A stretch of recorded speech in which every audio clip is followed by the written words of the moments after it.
Headlines प्रायोजक राम बंधू पापड आटा आणि पापड मसाला।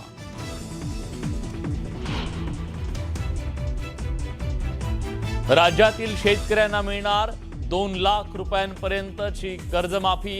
30 सप्टेंबर 2025 पर्यंत पीक थकीत शेतकऱ्यांना मिळणार कर्जमाफीचा लाभ, तर कर्ज भरणाऱ्यांना 50,000 रुपयांचं प्रोत्साहन।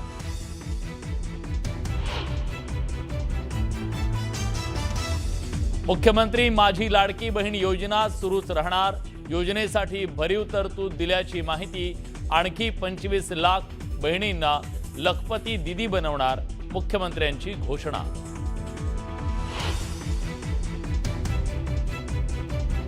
विधान भवनात उद्धव ठाकरे आणि एकनाथ शिंदे आमने सामने, दोघांनी एकमेकांकडे पाहिलंही नाही।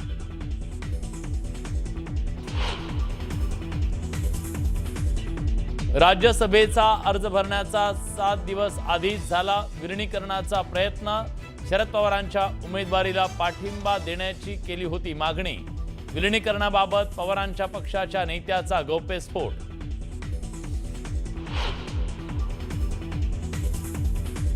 रोहित पवारांची विमान अपघाताच्या तपासासंदर्भात सीआयडी अधिकाऱ्यांसोबत चर्चा। व्हीएसआरच्या व्हीके सिंगला कोणीतरी वाचवत असल्याचा रोहित पवारांचा आरोप।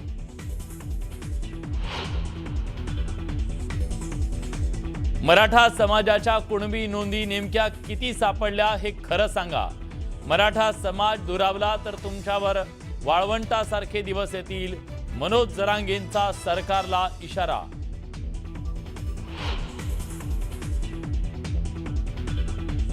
सरपंच संतोष देशमुख हत्ये प्रकरणाची पुढची सुनावणी येत्या 24 मार्चला। डिजिटल इलेक्ट्रॉनिक पुरावे आरोपी पक्षाला द्या, कोर्टाच्या सूचना। तर आरोपी पक्षाकडून दिरंगाई केल्याचा उज्ज्वल निकमांचा आरोप। आणि छत्रपती संभाजीनगरमध्ये समृद्धी महामार्गावर भीषण अपघात। सीसीटीव्ही बसवण्याचं काम करणाऱ्या कामगारांना ट्रकनं उडवलं, 2 जणांचा मृत्यू।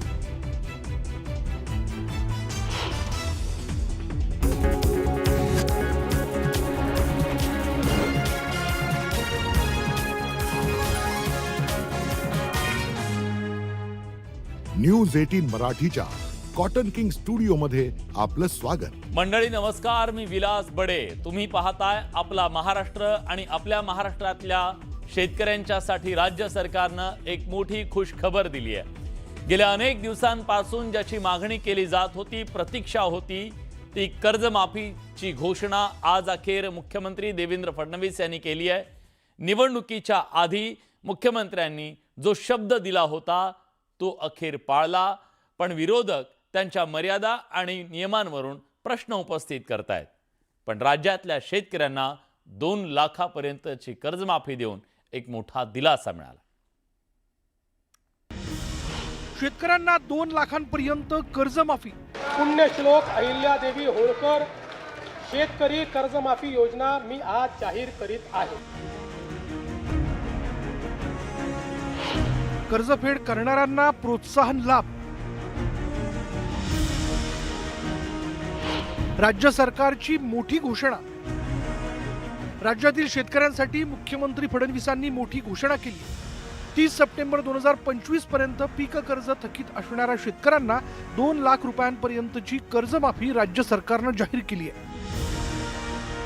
राज्यातील 30 सप्टेंबर 2025 रोजी पीक कर्ज थकीत असणाऱ्या पात्र शेतकऱ्यांना 2 लाख रुपयापर्यंत कर्जमाफी देणारी पुण्यश्लोक अहिल्यादेवी होळकर शेतकरी कर्जमाफी योजना मी आज जाहीर करीत आहे।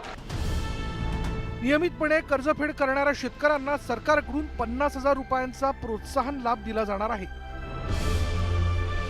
जे शेतकरी कर्ज घेऊन नियमित परतफेड करतात अशा शेतकऱ्यांना प्रोत्साहन देण्याच्या हेतूने नियमित कर्ज परतफेड केलेली असल्यास अशा पात्र शेतकऱ्यांना 50,000 रुपयापर्यंत प्रोत्साहनपर लाभ देण्यात येईल।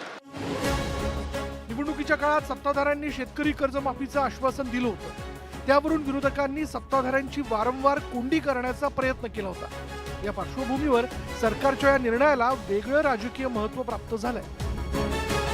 कर्जमाफीचं सुद्धा मी शेतकऱ्यांना सांगेन की हे लबाडाघरचं अवतरण आहे.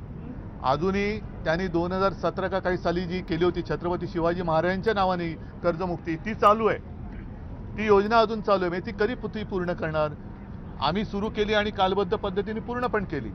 मात्र यांची ही योजना ती योजना अजून चालू आहे. मग आत्ताची योजना नेमकी कधीपासून कर्ज मुक्त व्हायला शेतकरी सुरू होईल आणि त्याच्यानंतर ही कर्जमुक्ती कधीपर्यंत पूर्ण होईल का ती सुद्धा 2047 पर्यंत चालू राहील आणि शेतकऱ्याचा सातबारा कोरा करण्याचं तुमचं जे एक आश्वासन होतं ते आश्वासन का नाही पूर्ण केलं? पात्र असा शब्द घातला गेला. आता हे पात्र कोण ठरणार हे आता आपल्याला नक्की कळणार नाही. पात्र कुठे आहे, कोण पात्र आहे? सरसकट कर्जमाफी नाही आणि तेही 2 लाखापर्यंतची मर्यादा त्या ठिकाणी ठेवली. म्हणजे या वर्षीचं उत्पन्न जे येईल ते उत्पन्नातून निघणारा पैसा शेतकऱ्याला या वर्षीच्या कर्जात कापला जाईल. कर्जमाफीच्या या घोषणेवर बळीराजासह शेतकरी नेत्यांनीही प्रतिक्रिया दिल्या. सरकारने घेतलेला हा निर्णय चांगला आहे. शेतकऱ्याच्या हितातनी, नियमित भरणाऱ्याच्या हितातनी. असंच सरकारने शेतकऱ्याच्या पाठीशी उभं राहावं, मालाला भाव चांगला द्यावा, हीच आमची एक कळकळीची विनंती आहे. योग्य निर्णय घेतले तर सरसगट 2 लाखापर्यंत जर शेतकऱ्याला दिलं तर सगळ्याला आनंद वाटेल. एकाला हसायचा आणि एकाला रडू द्यायचा हे पद्धत बरोबर नाही. सगळ्याला सर समान द्या हे योग्य आहे आम्हाला शेतकऱ्याला. बरेच दिवसापासून बघता महागा असं प्रोत्साहन पर 50,000 देऊ, 50,000 देऊन 50 पैसे बी आले नाहीत मागं. आणि चालू असो किंवा थकीत असो सरसगट 2 लाख रुपये कर्जमाफी करावं शासनानं, ही आमची मागणी आहे शेतकऱ्याची. जे सरकार आधी सुरुवात जनतेला सांगत होती की 7/12 कोरा कोरा कोरा, तो त्यांनी कधीच कोरा केलेला नाही आणि यामध्ये जेणेकरून फक्त 5% शेतकरी बसणार आहे. अर्थसंकल्प मांडत असताना मुख्यमंत्री देवेंद्र फडणवीसांनी जी कर्जमाफी जाहीर केलेली आहे ती तकलाद आहे, महाराष्ट्रातल्या शेतकऱ्यांचा विश्वासघात करणारी आहे. कारण या संदर्भामध्ये ऑक्टोबर महिन्यामध्ये आम्ही जेव्हा आंदोलन केलेलं होतं त्यावेळी सह्याद्री अतिथीगृहामध्ये झालेल्या बैठकीमध्ये सुद्धा मुख्यमंत्र्यांनी 7/12 कोरा करणार असल्याचा पुनरुच्चार केलेला होता. परंतु प्रत्यक्षामध्ये आज जी कर्जमाफी जाहीर केलेली आहे त्याच्यामध्ये काही अर्थ राहिलेला नाही आहे. पात्र शेतकऱ्यांचंच कर्ज माफ होणार आहे असं विधान करून मुख्यमंत्री साहेबांनी दिलेलं आहे. त्याच्याशिवाय 2 लाखाच्या वरचं कर्ज सुद्धा या कर्जमाफीमध्ये धरलं जाणार नाही. शिवाय अतिवृष्टीने बाधित असलेले जे शेतकरी आहेत त्यांचं 30 जून 2026 पर्यंतचं कर्ज माफ करावं अशी जी आमची मागणी होती त्याच्यामध्ये कटौती करून सप्टेंबर 2025 पर्यंतच थकीत कर्ज माफ करण्याची घोषणा झालेली आहे. शेतकऱ्यांसाठी कर्जमाफीसोबत या अर्थसंकल्पात अनेक घोषणा करण्यात आल्यात. गोपीनाथ मुंडे अपघात विमा योजनेत शेतमजुरांचा समावेश करण्यात आला. मुख्यमंत्री ग्रामीण पशुधन उद्योजक योजना, बळीराजा शेतपाणंद रस्ते योजना आणि पुढील 2 वर्ष नैसर्गिक शेती अभियान राबवण्यात येणार आहे. 4 कृषी विद्यापीठांमध्ये AI सेंटर उभारण्यात येणार आहे. अतिवृष्टीसह विविध संकटांचा सामना करत असलेल्या शेतकऱ्यांना सरकारनं जाहीर केलेल्या या 2 लाखांपर्यंतच्या कर्जमाफीमुळे काहीसा दिलासा मिळणार आहे. Bureau report, news 18 Marathi. राज्यात गेल्या अनेक दिवसांपासून लोकप्रिय ठरलेली मुख्यमंत्री माझी लाडकी बहीण योजना यापुढे देखील सुरू राहणार आहे अशी माहिती मुख्यमंत्र्यांनी आज सभागृहात दिली. लाडकी बहीण योजनेसाठी भरीव निधीची तरतूद केल्याचं मुख्यमंत्र्यांनी सांगितलं. त्याचबरोबर 25 लाख बहिणींना लखपती दीदी बनवणार असल्याची घोषणा मुख्यमंत्र्यांनी केली. त्यामुळे आजच्या या अर्थसंकल्पातून लाडक्या बहिणींना दिलासा मिळाला. जागतिक महिला दिनानिमित्त राज्यातील सर्व लाडक्या बहिणींना मी शुभेच्छा देतो. मुख्यमंत्री माझी लाडकी बहीण ही योजना अशीच सुरू राहणार आहे व या योजनेकरता आवश्यक ती भरीव तरतूद करण्यात आलेली आहे.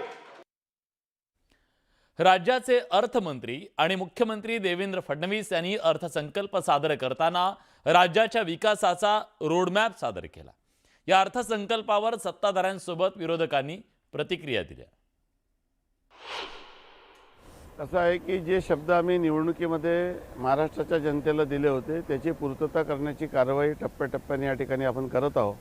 आजच्या या अर्थसंकल्पामध्ये खरं म्हणजे विरोधकांना बोलण्यासाठी काही शिल्लक राहिलं नाही. विरोधक हे पूर्णपणे चेकमेट झालेले आहे. एक अशा पद्धतीचं अर्थसंकल्प ज्यामध्ये कुठलीही तशी करवाढ नाही, कुठल्या योजनेला बंदी नाही, महसुली तूट ही 1% कमी नाही. राज्य झालं भिकारी आणि राजा झाला शिकारी असं म्हणावं लागेल. अशा प्रकारचे एकूणच पॉलिश, घोषणाचा सुळसुळाट आणि पदरी मात्र निराशा, हे एकूणच या अर्थसंकल्पातील परिस्थिती आहे. थापांची लेवल वाढले. थापाचे उन्नत महामार्ग झालेले आहेत थापांचे. मी म्हणजे म्हटलं ना की विकासाचं मृगजळ 2047 व 2047 कोणी बघितलेलं आहे. आत्ता शेतकऱ्याच्या हातात काय पडणार आहे, आत्ता जो मध्यम वर्गीय आहे त्याच्या हातात काय मिळणार आहे, जो नोकरी करणार आहे, नवीन जी तरुणी आता शिक्षण घेऊन नोकरीच्या शोधात जाणार आहे त्यांना काय मिळणार आहे. त्यामुळे 3.5 वर्ष ते आरोपच करतायत आणि आरोपच करतायत. आम्ही आरोपाला कामातून उत्तर देतोय. त्यामुळे आजचा जो अर्थसंकल्प आहे हा अर्थसंकल्प गोरगरीब जनतेसाठी आहे. आम्ही म्हणतो सर्वसामान्यांचं सरकार आहे आणि म्हणून हे सर्वसामान्यांसाठी हा अर्थसंकल्प आहे आणि म्हणून त्यांना आरोप करू द्या. आता थापा पण आता त्यांच्याकडे नाही, तोही आमच्याकडे आलेला आहे.